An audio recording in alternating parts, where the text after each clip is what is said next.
IQOO TSG पे कहीं ना कहीं थोड़ा सा वो गेम प्ले जो आईकू टीएसजी का बोला ना, वो मार के ही खेलना होगा।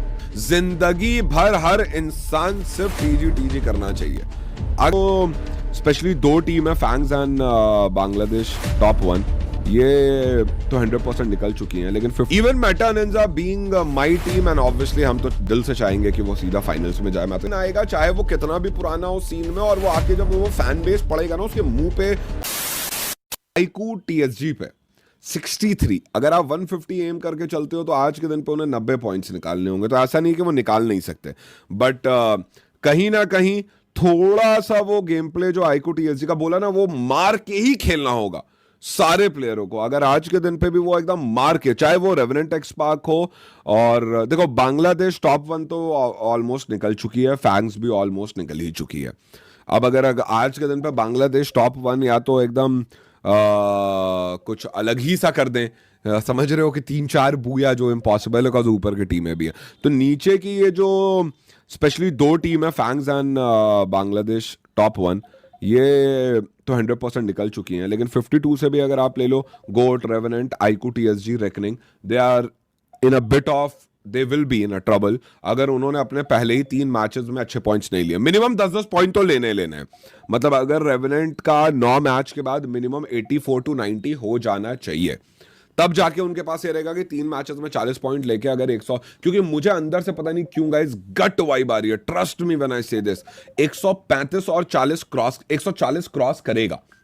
मुझे लग रहा है 140 क्रॉस करेगा। आप लोगों को क्या लगता है? What do you think?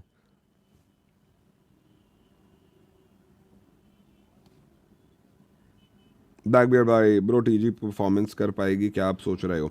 मुझे लगता है कर जाएगी। टीजी हमेशा परफॉर्म कर गई है, बट अगेन जीतने वाला परफॉर्मेंस अगर बोलोगे तो वो तो डिफिकल्ट टू से है, because it's a new lineup. Never know, क्योंकि बाकी की टीमें भी बहुत अच्छा खेल रही हैं इस टाइम पे।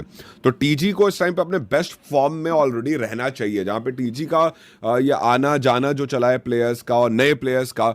तो अगेन वो नए प्लेयर्स नहीं हो, ऑब्वियसली वो लोग बहुत पुराने और अच्छे प्लेयर्स हैं, ये लोग खेलते आए हैं, बट अगेन वो टीम में तो पहली बार आए ना। समझना, टोटल गेमिंग का नाम लग के एक टूर्नामेंट में खेलोगे ना, तो वैसे ही मेंटली प्रिपेयर होना, स्किल्स में सब बराबर है, मेंटली प्रिपेयर होना बहुत जरूरी है। तो कोई नया इंसान आएगा, चाहे वो कितना भी पुराना हो सीन में, और वो आके जब वो फैन बेस पड़ेगा ना उसके मुंह पे और वो टूर्नामेंट, तो वो ना खुद ही थोड़ा डर जाता है। एंड दैट्स व्हाई बड़े बड़े प्लेयर्स ना जब पहली बार किसी बड़ी टीम में जाते हैं तो नहीं खेल पाते। तो अगेन टीजी मैं कहूंगा अगर एशिया इनविटेशनल में कुछ बहुत ज्यादा कमाल नहीं भी कर पाएगी तो I will not comment on it, because again अगर उन्होंने परफॉर्म करके वो जीत गए तो भाई फिर तो जिंदगी भर हर इंसान सिर्फ टीजी करना चाहिए। अगर टीजी FFMAI जीत गई तो ट्रस्ट मी, मैं तो अलग से जाके सच में बोलता हूं पूरी टीम को हार पहनाऊंगा। वो जहां पे भी होंगे I will go and I will like उनको एकदम जो होता है ना, एकदम वो फैन मोमेंट फिर निकल आएगा अलग लेवल पे। याद रखना, मुझे लगता है अगर टीजी जीत गई तो यार फ्री फायर में एक चीज की और कमी क्या है कि जो फ्री फायर के फैंस है ना, वो अपने क्रिएटर तक भारी मात्रा में नहीं पहुंच पाते। तो मैं तो ये कहूंगा अगर इंडियन टीम जीत जाए तो वो जहां पे भी होंगे उनके घर वर पे जाके सबको केक वेक लेके जाना चाहिए एंड एकदम दिखा देना चाहिए कि हाँ दिस इज द सपोर्ट, चाहे फिर वो कोई भी टीम हो। कल को मेटा निंजा अगर जीत जाए तो नोएडा का एड्रेस दे दूंगा, एकदम जितने लोग भी नोएडा में रह रहे होंगे, दिल्ली एनसीआर में आप आ सकते हो, बाकियों के भी जगह तो हमें पता चल जाएगा। जब फाइनल हो रहा होगा तो मुझे लगता है हर टीम कहीं ना कहीं एक ही जगह से खेलने की पूरी कोशिश करेगी, और नहीं करेगी तो वो गलत है, क्योंकि you are already playing an international tournament and उसमें आपको गाइस अभी तक 100 लाइक्स नहीं हुए हैं, तो प्लीज जल्दी से 100 लाइक्स करो और आगे बढ़ाओ। तुम लोगों को बोलना भी तो पड़ता है इतना ज्यादा। So I think again coming back, the GOAT esports, Revenant, iQOO TSG के लिए बहुत डिफिकल्ट हो जाएगा अगर उनके 3 मैचेस के बाद वो 100 के आंकड़े तक नहीं पहुंचते। इन सबके लिए असल में 90 तो मैं बेर मिनिमम कह रहा हूं ना, 100। Even Meta Ninja being my team and obviously हम तो दिल से चाहेंगे कि वो सीधा फाइनल्स में जाए। मैं तो यहाँ चाहूंगा कि क्योंकि गाओ ही ओवरऑल पे टेबल टॉप करने वाला है, इसमें कोई दोहराई नहीं है। अवीदा can also table top because उनके और गाओ के बीच में सिर्फ और सिर्फ 30 मतलब 8 पॉइंट्स का आई थिंक सो गैप है ना, ये कितना है 135, हाँ 38 पॉइंट्स का गैप है। तो अवीदा 38 पॉइंट्स एक मैच से भी लेके जा सकती है, ऐसा नहीं है। तो और क्योंकि गांव ने कल के दिन पे एक अलग डिफरेंट ग्रुप था, आज एक अलग डिफरेंट ग्रुप है, तो आज शैंकी है, तो अगेन मुझे बहुत उम्मीद है कि आज के दिन पे चाहे वो जैसे रेकनिंग ओजी इन लोगों के लिए भी कहूँगा कोई ज़्यादा डिफरेंस नहीं है गैप में।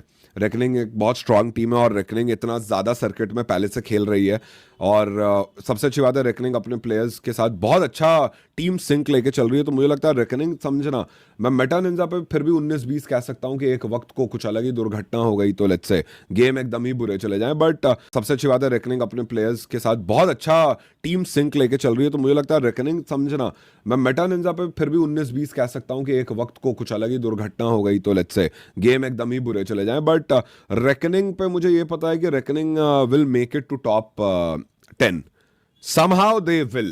अब लेट्स सी, क्योंकि कुछ चीजें होती आई हैं उस पे मैं बोल रहा हूं, तो लेट्स सी कि रेकनिंग, क्योंकि रेकनिंग के लिए सबसे इंपॉर्टेंट टूर्नामेंट हो जाएगा। रेकनिंग अब तक सारे टूर्नामेंट में बहुत अच्छा खेलते हुए आई है और अगर वो एशिया कप के फाइनल में नहीं रहेगी तो कहीं ना कहीं वो जो एक होता है ना, आप कहते हो कि अंडररेटेड टीम्स, बिकॉज यहाँ पे तो कोई अंडरडॉग है नहीं, इट्स इनवाइटेड, तो अंडररेटेड तो है ना। तो रेकनिंग की फ्री फायर लाइनअप उन अंडररेटेड टीमों में हो जाती है जिसको भी एक भारी मात्रा में सपोर्ट मिलना चाहिए और वो ये टूर्नामेंट उनके लिए डिफाइनिंग होगा, बिकॉज इसके बाद फिर ऑफिशियल टूर्नामेंट्स आने वाले हैं, बहुत सारी नई टीमें भी मे भी दिखेंगी आपको, बहुत सारे नए ऑर्ग्स भी आप लोगों को देखने को मिलेंगे। सो रेकनिंग के लिए मैं कहूंगा कि दिस इज अ चांस। ओजीटीएसजी क्योंकि एक नई टीम फॉर्म हुई है, पहली बार सारे प्लेयर्स साथ में आके रह रहे हैं, तो अगर इन केस नहीं भी परफॉर्म, फाइनल के लिए तो नहीं कहूंगा, बट ओवरऑल अगर एशिया इन्विटेशनल में उनका परफॉर्मेंस बहुत निखर के नहीं आया तो there should be no surprises, because again एक नई टीम बनी है, या आप लोगों को भी पता है कुछ ही महीने पहले ये सारे प्लेयर्स एक साथ हुए हैं। और सबसे अच्छी बात लेकिन यही है ओजीटीएसजी की कि अगले साल दे विल बी डोमिनेटिंग, ये mark my words. With this same lineup, एक दो ऊपर नीचे जो होते रहते हैं उसको हटा दो, this lineup and OG TSG will be dominating next year. 2026 के एंड आते आते ओजीटीएसजी मार रही होगी, ये मैं आपको गारंटी कह सकता हूं, मतलब मार रही होगी। तो या इस बार का वही है क्योंकि सब कुछ उनके साथ नया हो रहा है और बहुत सारी चीजें ऐसी होती है जो बैकग्राउंड में आप लोग को देखने को नहीं मिलती, क्योंकि वो प्लेयर्स की लाइफ और ये सारी चीजें, तो उसमें भी छोटी छोटी परेशानियां आती जाती रहती हैं। तो उस पर मैं कहूंगा कि right now the boys are getting comfortable to the space and एक दूसरे से। तो ओजीटीएसजी आप लोग इस पे क्या कहोगे, व्हाट डू यू थिंक?